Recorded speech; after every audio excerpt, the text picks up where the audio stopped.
رامپور جنگل میں بٹو نام کی چڑیا اپنے پریوار کے ساتھ رہتی تھی۔ اس کے 5 بچے تھے۔ بٹو کا پتی دوسرے جنگل میں کام کرتا تھا۔ بٹو کا پریوار بہت غریب تھا۔ اس کا پتی ہفتے میں ایک بار ہی اپنے گھر آتا تھا۔ جب بھی وہ گھر آتا تو 5 بچے اپنے باپ کے لپٹ جاتے۔ پاپا، آپ اتنے دنوں میں گھر کیوں آتے ہو؟ ہمیں آپ کی بہت یاد آتی ہے پاپا۔ آپ ہم سے دور مت جایا کرو، ہمارا دل نہیں لگتا ہے۔ بٹو کا دوسرا بچہ بولا، پاپا، آپ ہمارے لیے کچھ لائے نہیں؟ آپ تو کچھ کھلونے بھی نہیں لاتے۔ رانو آنٹی کے بچوں کے پاس بہت سارے کھلونے ہیں، ہمارے پاس تو کچھ بھی نہیں ہے۔ بیچارہ سابو کرتا بھی تو کیا؟ اپنے بچوں کی باتیں سن کر اس کا دل بہت دکھی ہو گیا۔ سابو بھی اپنے بچوں کی خواہشوں کو پورا کرنا چاہتا تھا، مگر بیچارہ کرتا بھی تو کیا؟ وہ جہاں کام کرتا تھا وہاں کا مالک سابو سے کام تو پورا کرواتا تھا، لیکن پیسے دینے میں وہ بڑا ہی لیچڑ تھا۔ بچوں، چلو کھانا کھا لو، پاپا کو آرام بھی تو کرنا ہے۔ تمہارے پاپا تھکے ہوئے ہیں، چلو تمہیں اسکول بھی تو جانا ہے صبح۔ نہیں ماں، ہم اسکول نہیں جائیں گے۔ کیوں؟ تم اسکول کیوں نہیں جاؤ گے؟ ماں، ہماری پرنسپل نے ہمیں اسکول کی فیس لانے کو کہا ہے۔ انہوں نے کہا جب تک فیس نہیں دو گے اسکول مت آنا۔ بچوں کی ساری بات سن کر سابو اور بٹو کی آنکھوں میں آنسو آ گئے۔ سارے بچے کھانا کھا کر سو گئے۔ بٹو اور سابو آپس میں باتیں کر رہے تھے۔ بٹو، میں کیا کروں؟ میں اپنے بچوں کی خواہشوں کو پورا نہیں کر پا رہا ہوں۔ میں محنت تو اتنی کرتا ہوں، مگر مالک میری محنت کا پیسہ نہیں دیتے۔ اجی، آپ چنتا مت کرو، ہمارے بھی دن ضرور بدلیں گے۔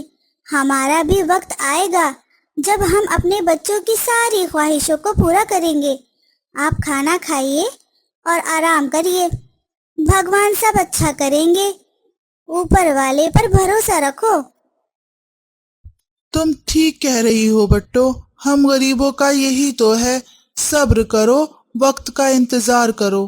نہیں، اب میں انتظار نہیں کروں گا، میں اور محنت کروں گا، دن رات ایک کر دوں گا۔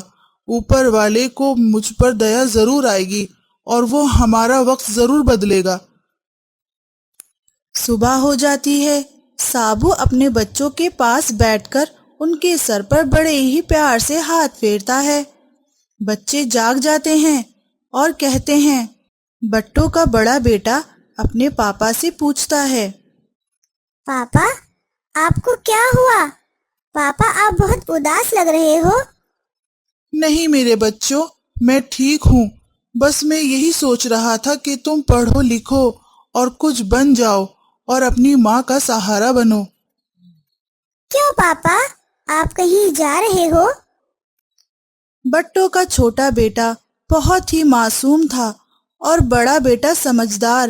وہ بنا کہے ہی ساری باتوں کو بھانپ لیتا تھا۔ راجو کو اپنے پاپا کی چنتا ہونے لگی۔ وہ اپنے پاپا سے کہتا ہے،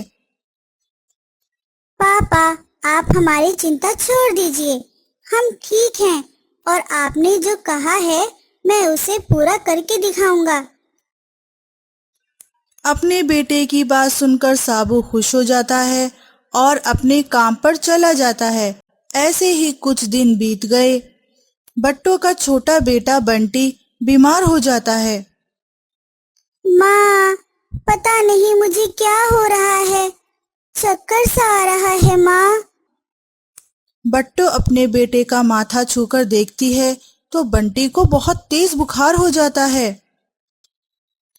ارے نہیں میرے لال، تجھے تو بہت تیز بخار ہوا ہے، چل تو آرام کر۔ ہے اوپر والے، اب میں کیا کروں؟ میرے پاس تو دوائی کے لیے بھی پیسے نہیں ہیں، ہم غریبوں پر رحم کرو بھگوان۔ میں رانو چڑیا کے پاس جاتی ہوں، ہو سکتا ہے وہ میری مدد کر دے۔